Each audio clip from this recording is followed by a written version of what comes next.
시간 다 같이 일어나셔서 오늘 우리에게 주신 말씀 같이 읽겠습니다. 우리에게 주신 말씀은 로마서 5장 1절 말씀입니다. 이 말씀 통해서 살아계신 하나님의 음성을 다 함께 들을 수 있길 바랍니다. 우리 1절부터 말씀을 함께 읽도록 하겠습니다. 그러므로 우리가 믿음으로 의롭다 하심을 받았으니 우리 주 예수 그리스도로 말미암아 하나님과 화평을 누리자. 아멘. 네, 그 자리에 앉으시기 바랍니다. 가슴에 손을 들고 제가 하는 기도 따라하겠습니다. 하나님은 나를 사랑하십니다. 나는 그 사랑 안에 있습니다. 나는 하나님의 형상입니다. 나는 하나님의 꿈입니다. 그렇게 살아갈 것입니다. 아멘. 네, 감사합니다. 1월부터 8월까지는 구원의 여정이라고 하는 주제를 가지고 말씀을 함께 나누고 있습니다. 구원은 하나님께서 우리를 죄에서 구원하셔서 자녀 삼아 주신 것, 그게 전부가 아니라 자녀로서 아버지의 모든 것을 누리는 자리까지 가게 하는 모든 과정, 이것을 구원이라고 이야기를 합니다. 사실 구원의 여정만 잘 이해해도 지금 여러분들이 고민하고 걱정하고 있는 많은 부분들은 다 정리가 되지 않을까 싶습니다. 부르심은 우리 삶의 방향과 태도를 정해 줍니다. 또 거듭남은 우리 삶의 변화를 시작해 주죠. 또 변화가 시작되면서 우리 삶 가운데 회심이 일어나는데 그것은 무엇이냐면 회개와 믿음입니다. 예전에 죄의 자리가 불편하고 싫어지는 거죠. 또 어느새 우리에게 믿음까지 주셔서 하나님을 향한 변화의 걸음을 걸어가게 하셨다는 거죠. 어제 이제 키즈 드림 베이비 아이들 여름수련회 성경학교 이렇게 하는 걸 보면서 그런 생각이 들었습니다. 아이들이 그 자리에 와서 찬양하고 기도하고 예배하는 그 순간 가운데 아마 성령께서 그 아이들 마음 가운데 임재하시는 것 같습니다. 그 아이들 안에서 아이들이 찬양하고 기도하고 예배드리면서 아이들 마음 안에 성령님이 임재하시고 또 그 아이들이 자신의 입술로 찬양하고 기도하는 것, 사실 그 고백이 아이들 일평생을 가는 것 같아요.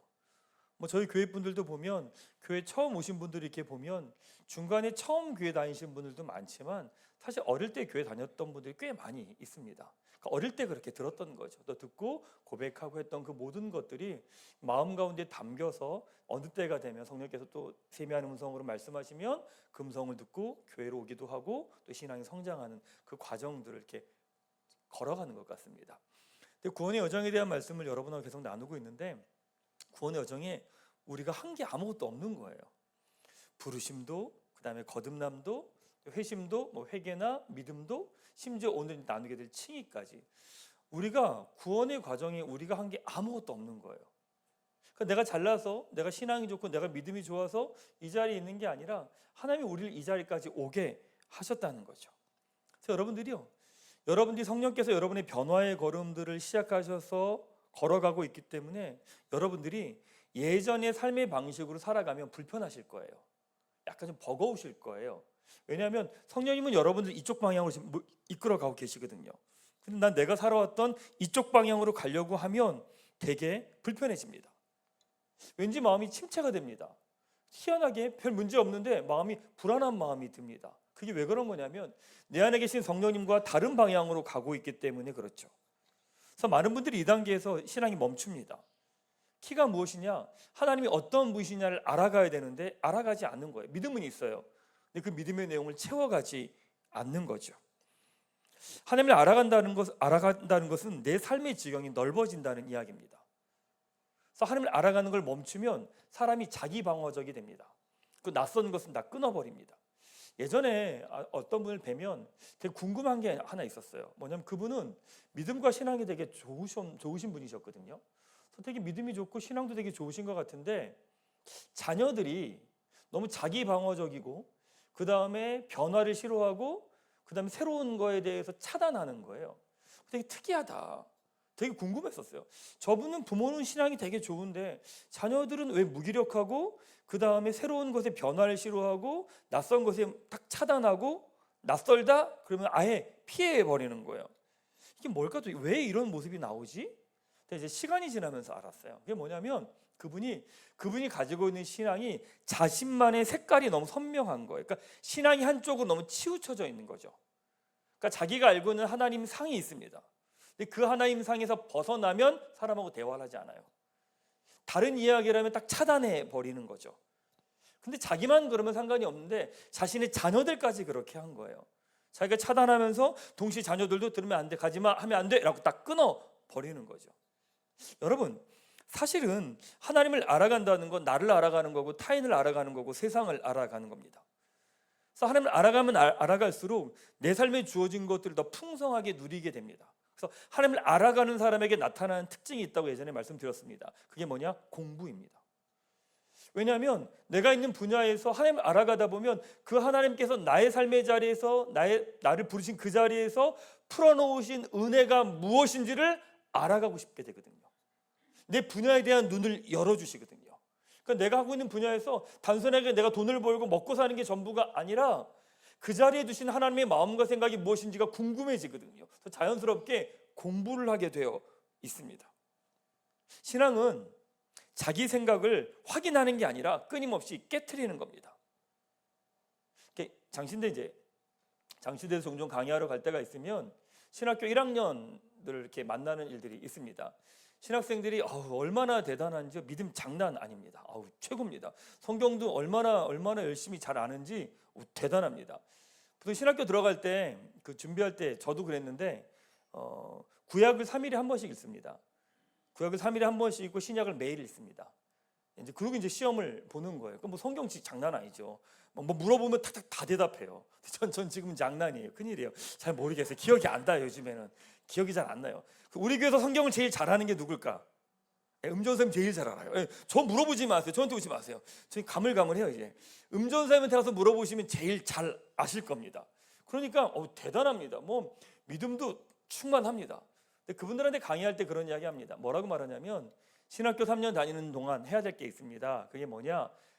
당신이 알고 있는 신앙과 신학을 다 깨트려야 됩니다. 내가 알고 있는 하나님이 요만큼이라면 그 하나님을 깨트리면 깨트릴수록 더 많은 하나님을 경험하고 누리게 됩니다. 신앙은 내 생각을 세워가는 게 아니에요. 신앙을 깨트려가는 거예요. 내 생각을 깨트려가는 거예요. 내가 아는 하나님이 이런 하나님이에요. 그럼 그 하나님이 깨어지는 과정을 지나갈 때 신앙은 성장하고 성숙하게 되어 있는 거죠. 그래서 하나님을 알아가는 사람들에게 나타나는 특징이 있습니다. 생명력입니다. 하나님을 알아가다 보면 내 삶을 바라보는 시선이 달라집니다. 해석이 달라집니다. 내가 보지 못했던 것들을 보기 시작하는 거죠. 그러면 삶이요 재밌습니다. 기쁨이 있죠. 생기가 있습니다.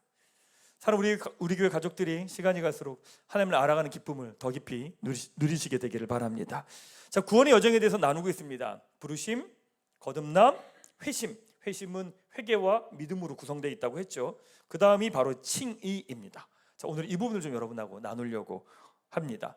칭의, 상태가 아닌 선언이라고 한 제목 가지고 말씀 같이 나누겠습니다. 칭이란 말은 요즘 잘 사용하지 않는 말입니다. 칭의는 무슨 뜻이냐? 일컬을 칭, 오를 의입니다. 그러니까 의롭다고 일컬어지는 것, 그걸 칭의라고 말합니다. 이 말은 법정 용어입니다. 판사가 이 사람이 무죄입니다 라고 선언해 주는 걸 칭의라고 말하는 거예요. 그러니까 하나님께서 이 사람은 죄가 예수님께서 죄를 대신해 죽었기 때문에 이 사람엔 죄가 없어 라고 하는 걸 칭의라고 이야기한다는 거죠. 살아보면 우리 인생이 내 상황과 관계없이 내 인생이 결정될 때가 되게 많이 있습니다. 아까 말씀드렸는데 제가 신학교 들어갈 때 공부 진짜 열심히 했거든요. 성경 정말 열심히 읽었습니다. 열심히 읽고 됐다, 준비 다 됐다, 가서 열심히 신학 공부해서 목회해야겠다, 사역해야겠다 딱 그랬는데 학교가 저를 싫어하더라고요. 떨어졌어요. 저 이해가 안 가는 거야. 아니 이렇게 준비 잘 된 사람을 왜 떨어뜨리지? 떨어졌습니다. 그래서 1년간 못했죠. 그 다음 해에는 회사를 다녔거든요. 회사를 다니면서 시험 준비를 했는데 공부를 많이 준비 못했습니다. 시간도 없었고 너무 바빴기 때문에. 그런데 이거 어떡하지? 큰일 났네. 그리고 시험을 봤는데 시험에 붙었어요. 되게 이해가 안 가는 거예요. 이게 뭐지? 아니 옛날에 자격이 충만하다고 할 때는 떨어뜨리시더니 자격이 없다고 말할 땐 붙이시네, 이런 거예요. 우리 인생이 그래요. 뭐냐면 나의 상황과 관계없이 내 인생이 결정될 때가 있다는 겁니다. 이게 바로 칭의입니다. 칭의는 내 상태가 어떤지가 중요하지 않습니다. 내가 잘 사는지 못 사는지, 죄가 있는지 없는지 내 상황이 중요하지 않습니다. 하나님께서 우리 죄를 대신해서 죄의 대가를 치르는 속죄를 하셨기 때문에 하나님께서 우리를 뭐라고 말씀하시냐면 의롭다고 칭해 주신 거예요. 그게 바로 칭의입니다.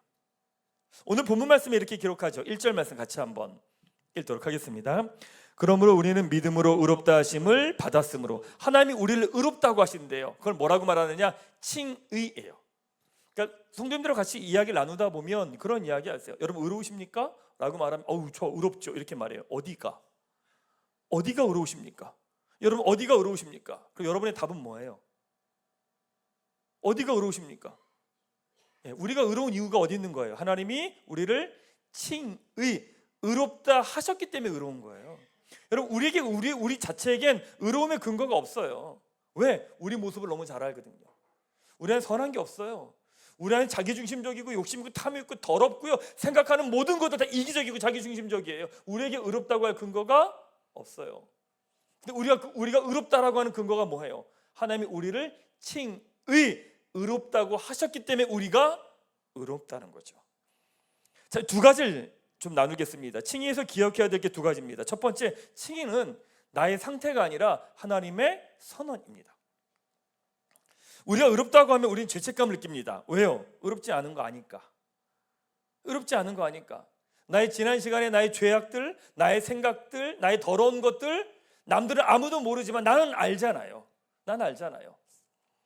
사람들하고 종종 그런 이야기를 나눕니다. 청년들하고 같이 나누다 보면 청년들은 종종 그런 이야기를 해요. 교회 처음 다닌 사람들, 목사님 제가 음란물 보는 게 뭐가 문제입니까? 왜 그게 잘못입니까? 이렇게 얘기해요.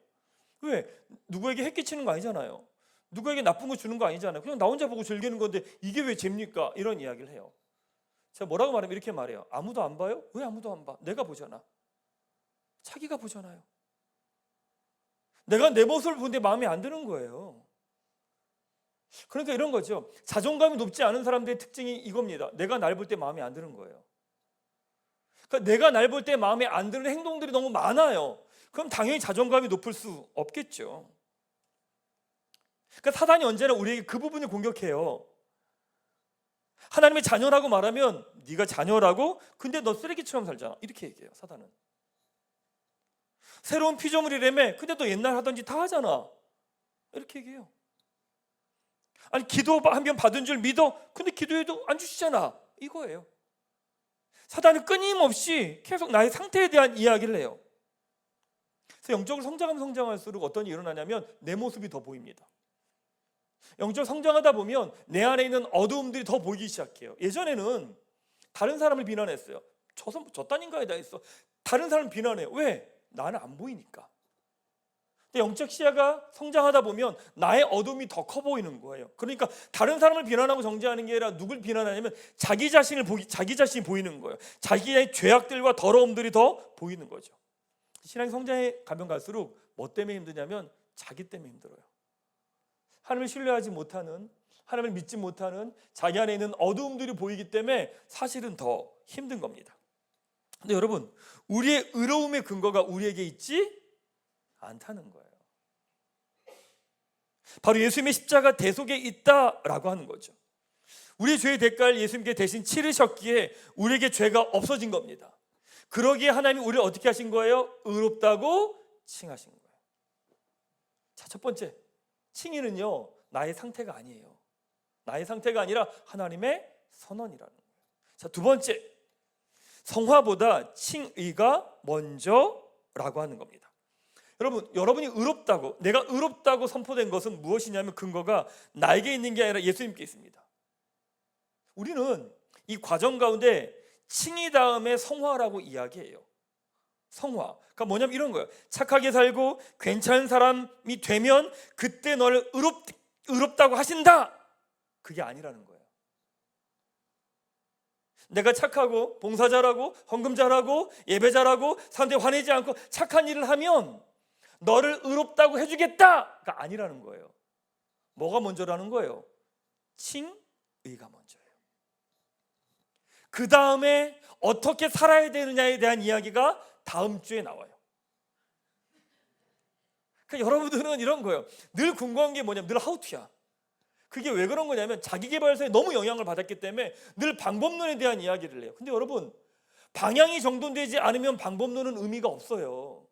왜 맨날 우리 인생이 복잡하냐면 본질은 정돈 안 하고 하우투만 찾다 보니까 늘 찾다 보면 엉뚱한 데가 있는 거예요.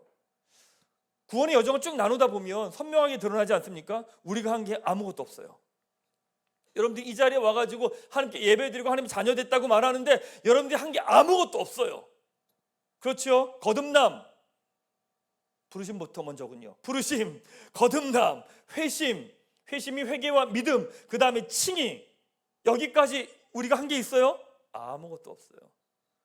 그 여러분들이 여기서 여러분의 신앙을 자랑할 게 뭐가 있어요? 아무것도 없어요. 나의 헌신, 나의 수고, 나의 열심, 아무 의미 없어요. 그게 여러분들이 잘해서 주어진 거 아니거든요. 이걸 고백하고 아는 사람이 그 다음 걸어가는 걸음이 있습니다. 그게 뭐냐? 성화입니다. 여러분들이 그렇게 궁금한 하우투는요, 다음 주에 나와요. 그 전까지는 뭐냐면 다 하나님이 하신 일들인 거예요. 하나님 우리 삶 가운데 어떻게 하셔서 우리가 이 자리까지 왔는지 그걸 보여주는 거죠. 그러니까 사단이 이 부분을 공격해요. 야, 네 행동이 엉망인데 네가 뭐가 의로워, 이거죠. 야, 내가 네 행동 다 아는데 네가 의롭기는 이상한 소리 하고 있어, 이렇게 나오는 거예요. 야, 의로우려면 죄 짓지 않아야지, 거짓말 안 해야지, 나쁜 짓 안 해야지, 더러운 짓 안 해야지, 너 다 하잖아. 근데 네가 뭐가 의로워, 이 얘기예요. 여러분, 우리 신앙은 의롭게 되려고, 구원받으려고, 착한 사람이 되려고 신앙을 갖는 게 아닙니다. 우린 결코 그렇게 될 수 없습니다. 하나님이 우리를 부르신 건 오히려 우리를 의롭다 해주셨기 때문에 그것이 너무 감사하기 때문에 의롭게 살아가려고 하는 거예요. 그러니까 여러분 신앙생활하면서 하나만 기억해 주세요. 뭐냐? 칭의가 성화보다 앞에 있다는 거예요. 여러분이 엉망으로 살고 개판으로 살아도 하나님께서 여러분에게 뭐라고 말씀하세요? 칭의라는 거예요. 가끔씩 장례 예배 직전에 임종 예배 드리러 가면 그분들하고 이렇게 이야기를 조금 나눌 때가 있습니다. 그분들이 뭐라고 말하면 이렇게, 목사님 제가 죄인입니다, 이런 얘기하세요. 목사님 제가 삶을 너무 엉망으로 살았습니다. 우리 가족들에게도 제대로 못했고 내가 사랑하는 사람들에게도 잘 못했습니다. 또 하나님께도 아무것도 못했습니다. 죄인입니다, 이런 얘기하세요. 그럼 제가 뭐라고 말하면 이렇게 말합니다. 아닙니다, 의인이십니다, 이렇게 얘기합니다. 아니에요 목사님, 제가 죄인이라니까요. 아닙니다, 의인이십니다. 아니 목사님 아니라니까, 나 힘든데 왜 그렇게 말을 시켜, 뭐 이러세요. 힘들어 죽겠는데 왜 이렇게 말을 시켜. 아니, 의인이십니다. 근거가 어디 있습니까? 로마서 5장 1절에 있습니다. 우리가 믿음으로 의롭다 칭하심을 얻었으니. 하나님은 집사님을, 장로님을 의롭다고 말씀하십니다. 근거가 우리에게 있는 게 아니에요. 누가 이런 이야기 하더라고요. 목사님, 근데 기독교에도 순교가 있고 이슬람교에도 순교가 있잖아요. 그럼 무슨 차이가 있습니까? 이렇게 이야기를 합니다. 이슬람교에서의 순교는 구원받기 위한 겁니다. 코란에 보면 성전에 거룩한 종교적인 전쟁에 참여해서 죽으면 너와 너의 가족이 구원을 받을 거야 라고 하는 경전의 내용이 있습니다. 그러니까 이슬람교에서의 순교는 구원받기 위함입니다. 근데 기독교의 순교는요, 구원받았기 때문에 그것이 감사해서 자기의 생명을 하나님께 내어드리는 겁니다. 그러니까 본질적으로 다른 거죠. 사랑하는 여러분, 신앙생활을 하면서 여러분 잊지 마십시오. 여러분의 삶이 어떠하든지 하나님이 여러분들 향해 뭐라고 말씀하시느냐? 의롭다고 말씀하십니다. 아멘. 이 고백이 신앙의 고백이에요. 신앙의 고백은 여러분의 상태와 감정을 의지하는 게 아니에요. 내가 망가져 있을 수 있어요. 무너져 있을 수 있어요. 내가 바닥을 칠 수 있어요. 내가 더럽게 살 수 있어요. 근데 하나님은 우리에게 뭐라고 말씀하시냐? 칭의, 의롭다고 칭하신다는 거예요. 근데 그것들이 깊이 고백되어지고 그것이 나의 고백이 되면 그때 어떤 일이 일어난 줄 아십니까? 그렇게 살아가고 싶어집니다. 그렇게 살아가고 싶어집니다. 그러니까 왜 우리의 삶이 방향들이 정돈되지 않을까? 그 이유는요, 내 마음 깊이 이 칭의라고 하는 걸 받아들이지 않는 거예요. 그러니까 여전히 나의 상태와 상황만을 가지고 나의 모습을 보니까 내가 여기 봐도 아무리 봐도 답이 없거든요. 아무리 봐도 더럽거든요. 그 예전 삶의 모습으로 걸어가는 거예요. 오늘 일단 말씀 나누고 기도할 때 하나님께서 여러분에게 말씀하신 칭의, 의롭다고 하신 하나님의 이 선언이 여러분의 고백이 되기를 축원합니다. 이걸 은혜라고 말해요. 자격이 하나도 없어요. 내가 잘한 게 아무것도 없어요. 내세울 게 아무것도 없어요. 근데 하나님 뭐라고 말씀하시느냐? 의롭다, 충분하다라고 말씀하시는 거예요. 자, 이 칭의가 우리 삶에 어떤 영향을 줄까? 두 가지만 나누겠습니다. 첫 번째, 내 인생은 나의 상태가 아니라 말씀이 결정합니다. 신앙생활을 하면서 가장 혼란스러운 것은 내 상태와 말씀의 차이입니다. 내 현실은 어리석고 바보 같고 쓰레기 같은데 성경은 나에게 새로운 피조물이라고 말합니다. 하나님의 형상이라고 말합니다. 나 할 수 있는 게 아무것도 없습니다. 늘 부족하고 모자릅니다. 근데 성경은 내게 능력 주시는 자에서 모든 걸 다 할 수 있다고 말합니다. 어떤 게 나일까? 내가 느끼는 게 나일까? 나에게 말씀하신 하나님의 말씀이 나일까? 어떤 게 나일까? 이 부분에선 복음으로 돌아가야 됩니다. 여러분, 여러분의 감정과 느낌은 되게 중요하지만 본질은 아닙니다. 복음적으로 설명하면 여러분의 감정과 느낌은 하나님 없이 살면서 만들어진 사고 구조입니다. 그러니까 여러분의 감정은 여러분의 상태를 알려주지만 그게 진리는 아닙니다. 어떤 분이 미래에 대한 불안함이 있어요. 그러면 그 불안함은 내가 지금 불안해하는구나 라고 하는 상태를 알려주지만 그 불안함이 진리는 아니라는 거예요. 왜? 우리 인생의 공급자는 하나님이시잖아요. 그렇죠? 우리 인생에 복을 주시는 분은 하나님이시잖아요. 우리 인생을 이끌어 가시는 분은 하나님이시잖아요. 그럼 그 불안함이 진짜예요, 가짜예요? 가짜죠. 여러분들이 느끼는 부정적인 감정은 여러분의 상태를 알려주긴 하지만 그것이 진리는 아니라는 거예요. 우리는 상태로 사는 사람들이 아니라 말씀으로 사는 사람들이에요. 마태복음 4장 4절 말씀 같이 한번 읽도록 하겠습니다. 예수께서 대답하여 이르시되 기록되었을 때 사람이 떡으로만 살 것이 아니요 하나님의 입으로부터 나오는 모든 말씀으로 살 것이라 하였느니라 하시니. 신앙 없는 분들은 감정으로 살아요. 감정이 모든 것이 행동의 근원이죠. 불안해서, 두려워서, 걱정돼서, 수치심 느껴져서, 외로워서. 하지만 우리는 믿음으로 삽니다. 나의 상태가, 나의 감정이 내 인생을 결정하지 않는다는 거예요. 사단 여러분이 계속 거짓말해요. 불안합니까? 실패했습니까? 그러니까 너 인생은 끝난 거야? 라고 거짓말해요. 한번 무너지면 우린 마치 내 인생이 다 끝난 줄 알아요. 한번 실패하면 내 인생이 더 이상 소망할 게 없다고 우리는 생각해요. 아니요. 우리 인생은 감정이 우리 인생을 결정하지 않아요. 우리 인생은 하나님의 말씀이 결정한다는 것을 믿으시기 바랍니다. 사랑하는 여러분, 우리 인생은 말씀이 결정합니다. 내 느낌과 감정이 아니라 하나님의 말씀을 보십시오. 하나님 말씀하십니다. 의롭다. 의롭다는 말을 다른 말로 표현하면 이 이야기입니다. 충분하다. 부족하지 않다. 모자르지 않다. 차고 넘친다. 바로 그것이 의롭다입니다. 사랑하는 여러분을 부르신 그 자리에 하나님 말씀하십니다. 의롭다, 충분하다, 차고 넘치다. 하나님의 이 음성을 믿음으로 받아들이시기를 축원합니다. 자, 두 번째는 그래서 우리 삶에 이런 영향을 줍니다.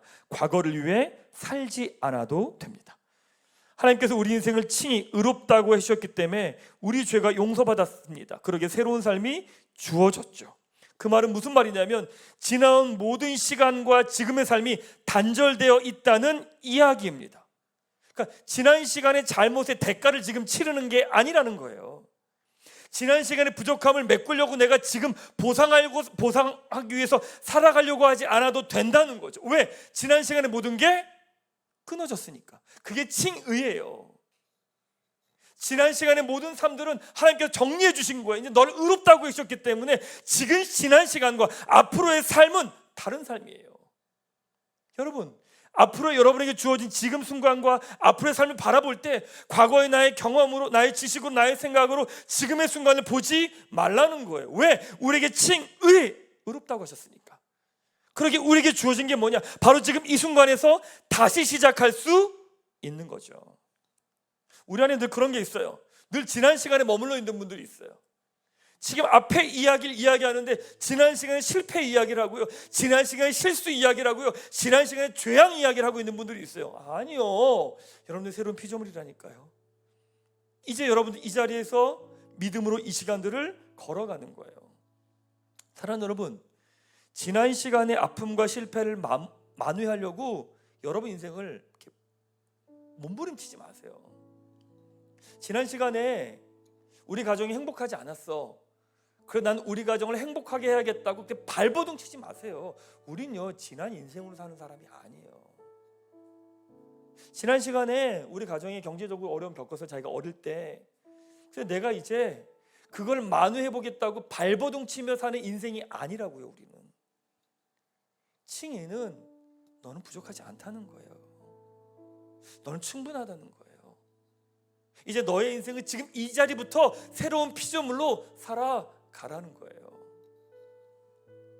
지난 시간에 잘못 때문에 지금 여러분들이 대가리 치는다고 생각합니까? 아니라는 거예요. 성경은 지난 시간에 내가 잘못했기 때문에 지금 벌 받는다, 아니라는 거예요.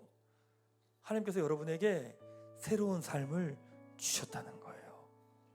사랑하는 여러분, 여러분에게 주신 새로운 순간, 시간들, 관계들, 이 걸음들을 아름답게 살아가십시오. 하나님 허락하신 새로운 기회들, 새로운 삶들, 그 삶들을 마음껏 누리며 아름답게 살아간 여러분 되시기를 주님의 이름으로 축원합니다. 제 말씀을 좀 정리해 볼까요? 우리가 좀 믿음의 걸음들을 걸어가야 됩니다. 하나님께서 이 자리까지 이제 오게 하셨죠. 의롭다고 하셨습니다. 근데요, 의롭다고 하셨는데 또 넘어질 겁니다. 난 왜 이렇지? 진짜 의로운 거 맞아? 또 우리는 또 고민하고 또 아파할 겁니다. 내 모습 때문에 무너지고 속상하고 마음 아파할 겁니다. 그럼 어떻게 해야 될까요? 다시 십자가로 가야 돼요. 다시 십자가를 바라보는 거예요.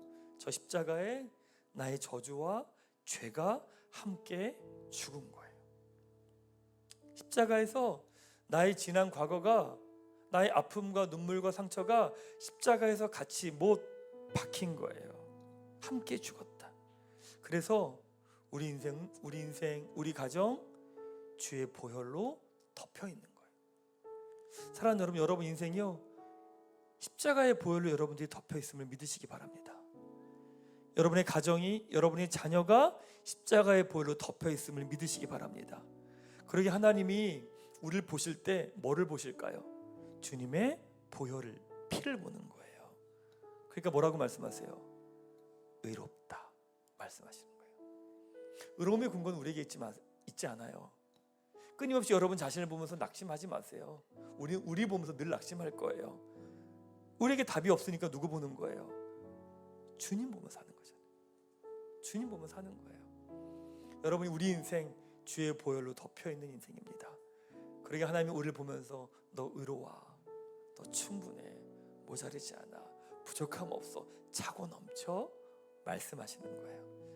오늘 여러분을 향한 하나님의 선포, 의롭다, 칭의, 이것이 여러분 마음 가운데 깊이 고백되고 담겨지는 시간 되시기를 주님의 이름으로 축원합니다.